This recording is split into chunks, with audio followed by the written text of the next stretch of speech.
Hey everyone.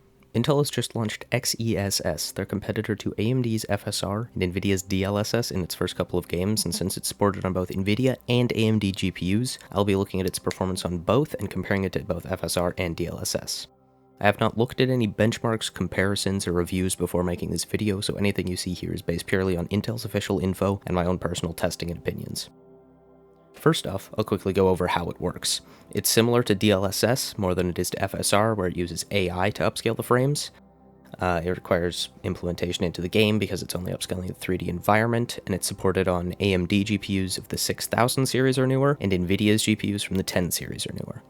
I expect it will have greater performance on Intel systems though, because there it will take advantage of the XMX cores, which will improve the upscaling time itself by somewhere between 4 and 16 times, based on their presentation. Starting off with the Shadow of the Tomb Raider benchmark, just the built-in benchmark, I'm running it on the highest preset at 1080p, which does not include ray tracing, and on my Radeon 6600 XT. When I first ran the benchmarks, I had pretty terrible results, but it ended up being somewhat my fault. I had OBS recording for the video, and I had Metal running, so everything was being recorded twice.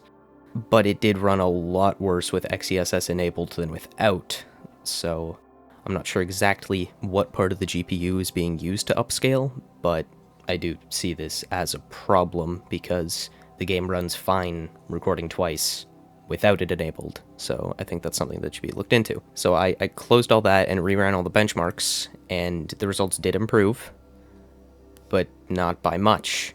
Native 1080p ran at an average of 123 frames per second, only ever dropping to 98 and reaching up to 211. Moving on to ultra quality XeSS, we lose 18 FPS off of our average, 27 from our lowest, and 43 off of our maximum. Moving on to quality, we have a slight improvement over ultra quality, but only getting about 10 FPS on average.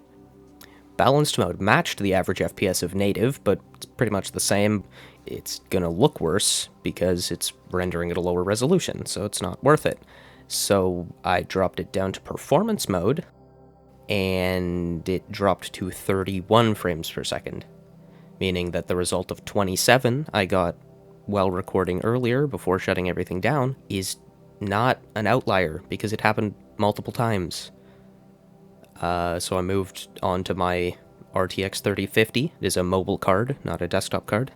But with all the same settings, we'll see lower FPS in native, which is to be expected obviously, but the trend continues with XeSS decreasing the frame rate.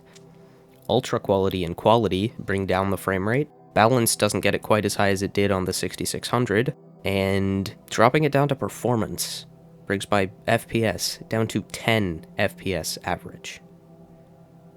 Moving on to DLSS, which of course is only testable on the 3050, performs alright, doesn't really improve frame rates much, but that's to be expected. It's already running at a decently high frame rate without it, so it's not going to improve the frame rate by too much by upscaling.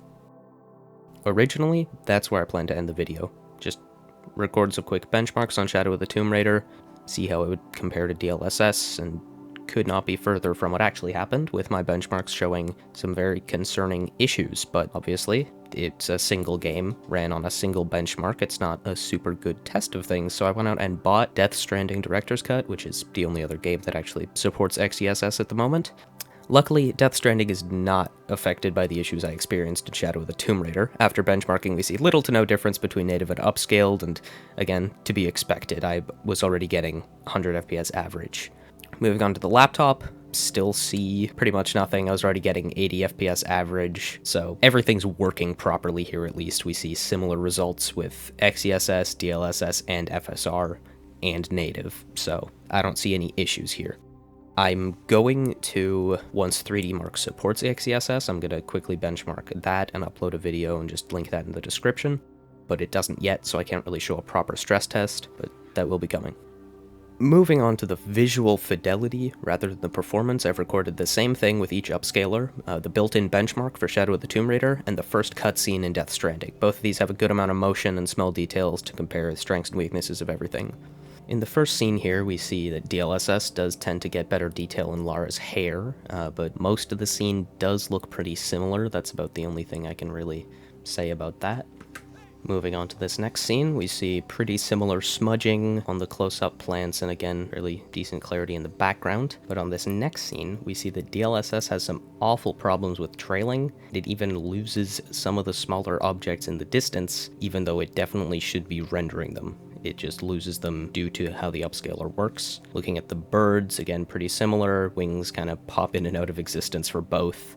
And this bigger bird sort of in the background has a bit of smudging on both. Here we can see XeSS has a tendency to over smooth things and lose a bit of detail, but DLSS has a bit of aliasing, so it's a bit of a trade-off there. Overall, pretty similar results in Shadow of the Tomb Raider, just looking between XeSS. In Death Stranding, DLSS didn't have balance, so I've recorded it in performance mode here. And when comparing DLSS to XeSS here, they once again look very similar. Similar amounts of detail, similar amounts of smudging. There's not a huge difference, but looking over at FSR, it's very clear that it's the inferior upscaler. It has a lot of artifacting, and in this scene here, you can see some artifacting on the tires and the trails behind the dirt. They just, frankly, they look awful in comparison. Between XeSS and DLSS, they look very similar. XeSS has a bit more detail in the raindrops there. We see similar clarity while in motion between the two, similar quality up close. FSR has a bit more, but its performance in motion is much worse. I'd say in most of these scenes, it's really hard to pick a favorite between DLSS and XeSS. They're both quite good. It's mostly about what you like. If you'd rather have your image be a bit more smooth and a bit less aliased, I'd say go for XeSS, but DLSS can perform a bit better when it comes to performance. One thing to note is that XeSS's smudging, when present, is a bit of a smoother smudge than DLSS. DLSS tends to have the edge of the object appear multiple times, which can mean that XeSS looks a bit more like a motion blur and is a bit less noticeable in gameplay. So in conclusion, when XeSS works, it's better than FSR and really nice to have on AMD, but regardless of that, I am glad to see that Intel is making their software more open and available than Nvidia, even if it's most likely done because their market share is literally non-existent at the moment. They've still clearly put in effort to make it available on multi-vendor GPUs, and that's good. I hope they continue to do that with their software where possible. And I am, of course, happy to see some new competition in the GPU market, because so far it looks like they are a decently strong competitor. Anyway, that's all I have for this video. I did notice when testing for Death Stranding that it basically supports every upscaler out there, so I'm probably going to make a quick video at some point in the future just comparing them all visually. Probably just in the first cutscene here again, because hey, I have to get my money's worth out of buying this game, even if my channel isn't monetized. Get you in the next one. See ya.